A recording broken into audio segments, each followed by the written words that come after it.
By 1979, the Star Wars Weekly comic had run out of US stories to publish, so original content was created for British readers. Eventually, these stories were colorized and released to US audiences in 2 paperback Marvel Illustrated books. In this video, we will look at 2 of these stories, Way of the Wookiee and The Day After the Death Star. Way of the Wookiee. The story, Way of the Wookiee, was published in black and white by Marvel Comics in Star Wars Weekly number 94 through 96 for British readers in December 1979. This story takes place before Han Solo and Chewbacca met Luke Skywalker and Obi-Wan Kenobi in the Mos Eisley Cantina. Han and Chewie are racing to the planet Formos in the Millennium Falcon to pick up a shipment of spice for Jabba the Hutt. In orbit, they nearly collide with an Imperial prison ship. On the planet, they are stopped by the ship's captain, Colonel Quirt, but Han is able to talk his way out of the encounter. Han and Chewie meet with Jabba's contact, N'Mirth, at a nearby bathhouse. N'Mirth is spooked by Colonel Quirt, who is subjugating lawbreakers and taking them to the nearby spice mines of Kessel. Jabba's henchman warns Han to exercise caution. After departing the bathhouse, Chewie spots an enslaved Wookiee and rushes at the Imperial stormtroopers holding the chain. In the single coolest sequence of panels in a Star Wars comic, Han Solo draws his blaster and stuns Chewie by shooting him in the back. Han lies and tells the Imperial stormtroopers Chewbacca was enraged to see a fellow Wookiee turned criminal and disgraced.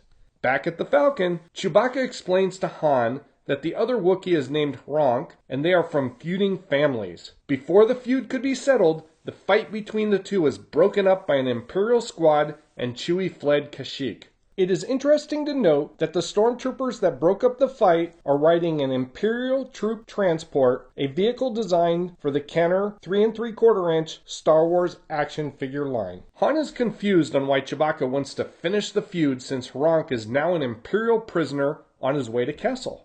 Later that night, Chewbacca sneaks aboard the Imperial spacecraft and frees an unconscious Hronk. Meanwhile, N'Mirth is nearly finished loading the spice onto the Falcon, and he inquires about Chewbacca's whereabouts, and Han, not knowing where Chewbacca is, covers for him. After N'Mirth finishes his task, Han turns to see Chewie placing Hronk in one of their secret compartments used for smuggling. Outside, stormtroopers have stopped Jabba's man, and the pair are forced to take off immediately. After they leave the city, Han hears a sound which is Chewie secretly dumping the spice. When the Falcon leaves the planet's atmosphere, an Imperial Star Destroyer intercepts them and the Imperial prison ship hauls them aboard using a tractor beam. Han is worried the Imperials will discover the spice, not knowing Chewie already took care of that problem. Han is also concerned about Hronk, but Chewie has an idea. Colonel Quirt has his men scan the ship for both spice and Hronk and uncover neither. It turns out Chewie and Hronk switched places and used grease to disguise Hronk's hair color, so the Imperial scanning equipment was unable to find Hronk because he kept out of the scanner's way. Colonel Quirt reluctantly releases the Falcon, and Han and Chewie take Hronk to a nearby spaceport. Hronk is in debt to Chewie for rescuing him, ending the long-running family feud.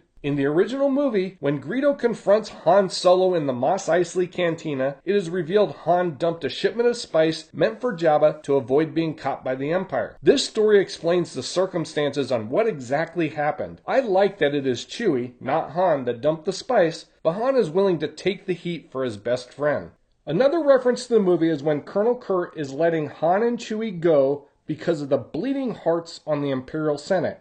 In the film, Grand Moff Tarkin tells other Imperial officers, the Imperial Senate will no longer be of any concern to us. I've just received word that the Emperor has dissolved the council permanently. There were just a few stories in the original title that focused on Chewbacca, and this is easily my favorite.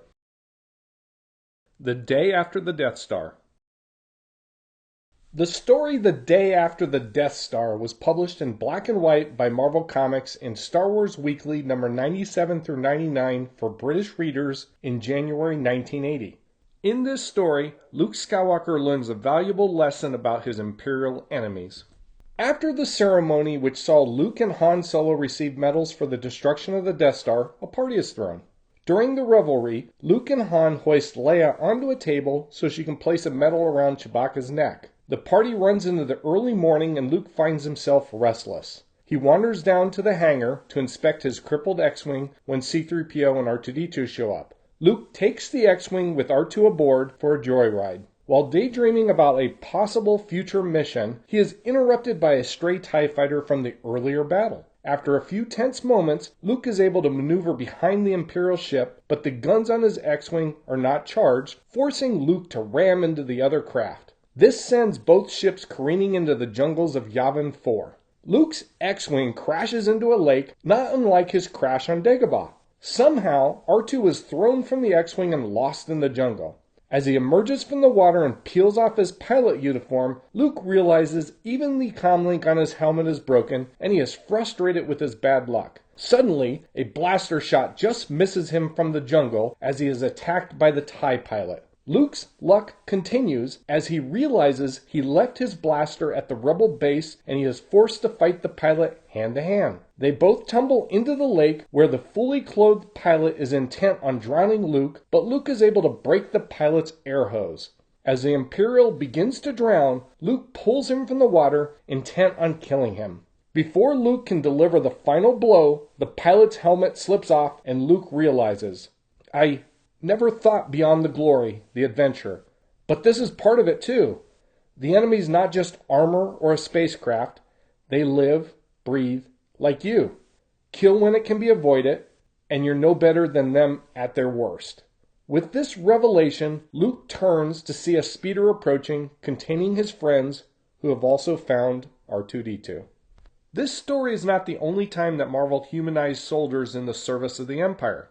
A more poignant tale, The Alderaan Factor, in Star Wars number 86, shows Leia Organa on a Yinchori shuttle that is shot down by Imperials over the planet Yinchor. She is the sole survivor of the spacecraft, and one of the TIE pilots that attacked her ship also lives through his crash. The TIE pilot is from the planet Alderaan and recognizes Princess Leia. The two are forced to survive a trek across a hostile planet and face the realities each of their choices in life have wrought. It is a story that is well worth the read. Star Wars number 86 was written by Randy Stradley, who would go on to write other Star Wars comics for Dark Horse. His most popular title was Crimson Empire, and in 2002, he was promoted to senior editor of the Star Wars line. There have been other comic stories since Marvel's initial run that add a human face to the Empire, but The Day After the Death Star is noteworthy for being the first. In my opinion, Way of the Wookiee and The Day After the Death Star are the best two original stories to come from the Star Wars Weekly title. Thank you for watching this video. Please like and subscribe so I can bring you more content, and please leave a comment below.